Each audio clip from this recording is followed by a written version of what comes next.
For a moment there, watching Dr. Stone Season 3 Episode 10 had me saying, I think I downloaded the wrong Dr. Stone episode. That meme's always golden, but goddamn, when she started feeling up Muscle Man, and then the two other dudes joined in, and honestly, there's a couple of those shots where it's like, okay, she's just feeling up the muscles. But then at other points, they're framing it in such a way, I'm like, man, you don't even have to edit too hard to make people say, what the hell is going on in Dr. Stone? But all things considered, despite the flirtatious, flustered, and what am I seeing here moment, I do have to admit, this was a pretty insanely creative and what the hell am I watching episode. I mean, we make a drone make sense. Once again, I mean, this is one of those moments they make something that we don't have and we say, well, how are they realistically going to do it? And they take it step by step. They show a code that the only way you crack that code is either if you've read the manga or made one hell of a guess. There's no way you looked at those pictures and actually deadass said,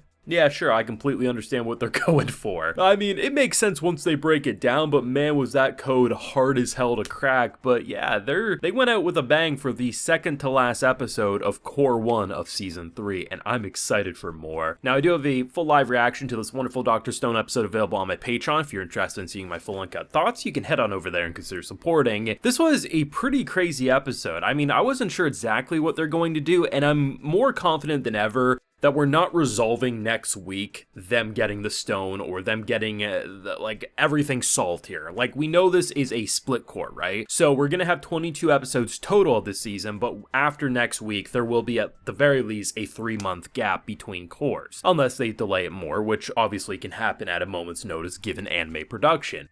But I'm excited because the idea of splitting up into the spy team and the science team makes total sense. But it's crazy how when they're just like, hey, we're gonna casually build an earpiece, and even Gen, after seeing everything he's seen, has a pretty understandable reaction. Bro, what are you talking about? But the idea of an earpiece, basically like the copper wire pretty much being the design of it, but that being like the whole, like, we don't even need a battery. It may not be the strongest thing ever, but for what we need, it's gonna be perfect. And I love the idea of just like, whether it's the combination of skills of creating something from seemingly nothing, but making sense, having the skill and the talent to perfectly toss that so Koku could jump and grab it, and basically put it in without anyone noticing. All these little moments, it just feels like the Kingdom of Science, they're just so intertwined. They have so many different skill set, and honestly, pretty much everyone's holding their own weight right now, minus one, and as I always like to say, if you can pick between Ginro and Kinro, one is not like the other. One is an achiever. He goes out of his way to try to be better, and another is lazy as hell. Not saying doesn't come in clutch at times, but given that this entire coded message would have been so much easier had he just stuck to class. I love how he's explaining like, yeah, we have this like science class. They're teaching reading and writing and most likely how to do different science things. I remember earlier into the season, I had a commenter mention how like they were wondering if they basically like they were keeping records of all these inventions, so if Senku does die that they're not going to be shit out of luck. And I think that classroom moment really says yes. Not only is he teaching them basic necessities like reading and writing, guaranteed that there are textbooks and books of all of his mind's like activities of everything he does and a lot of the basics that someone would need to be able to carry on. So this shows that not only is it not just simply Senku building things and making everyone seem impressed,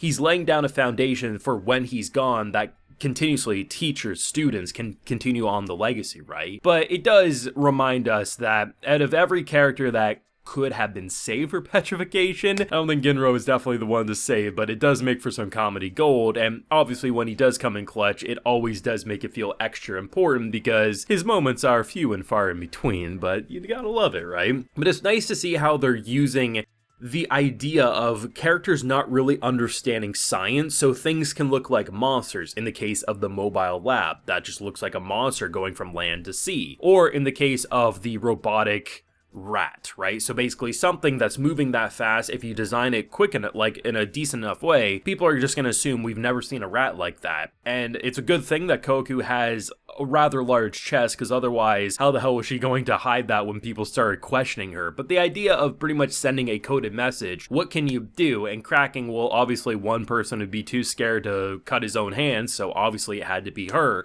and breaking it down. I mean, Gang came in clutch, but it's nice to see that Senku was also able to, after being pretty dumbfounded, like, what are we supposed to do with this? It was just nice. Something I said earlier into the season of Dr. Stone when they started to really get the momentum going. They started building a lot of things. Once we've built something, if we built a boat of some sort, do we really need to take 10 episodes to build a larger version of said boat? No. If there's something vastly different about building something, then yes, show us the blueprint, show us the workflow map, and then go from there. And that's what they've been doing, because we've seen so many things get built in this show, so rather than wasting time on things people don't necessarily need to see anymore, instead they get us to new plot points, see great characterization moments, and when things need to be explained, like, how the hell are you going to build a drone, and then they explain how the hell they're going to build a drone, instead of using parts that would take all day to make, you can use things from your mobile lab, and it just makes you say, oh, that actually makes a lot of sense, rather than an author pulling things from their ass. Instead, using a research team, you make things say like, oh yeah, not only did the author do their research to say,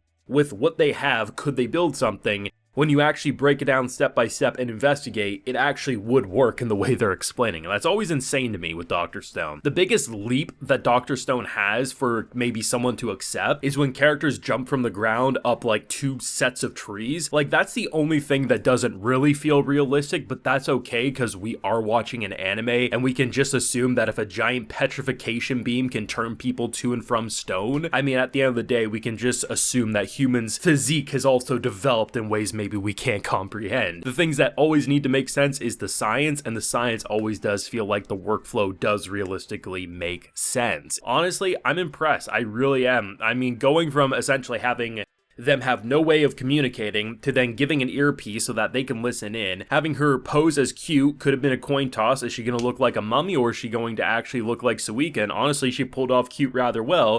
Though rip again, because he's probably gonna die when she does meet back up with them. I like it. I like the fact that Dr. Stone, it still feels like the Dr. Stone we fell in love with in the beginning of this show, but it's just so much more fulfilling seeing how far they've come. Things that we've built in prior episodes now come in clutch as extra parts, and it just feels like we always are impressed with what they're able to pull off, whether it's a character within 15 seconds finding where platinum is stored, to the idea of making a remote control rat as a messenger, to also building a drone so that when the grenade, the stone, the petrification weapon is thrown, they can snag it mid-air. It just feels like things are popping off and I'm excited for more. Now, of course, those are just my feelings on this. I think I downloaded the wrong Dr. Stone episode, but you can let me know your own feelings down below. Theories if you got any on where episode 11 might go from here. Leave a like if you enjoyed, subscribe if you're new around here, ring that bell, of course, so you can get notified when I upload more Dr. Stone on the channel. And as I mentioned, we do have a full live reaction to this wonderful episode of Dr. Stone available on my Patreon if you're interested in watching. And while you're there, you'll also get a video shout-out like Shady Deals, Danny0119,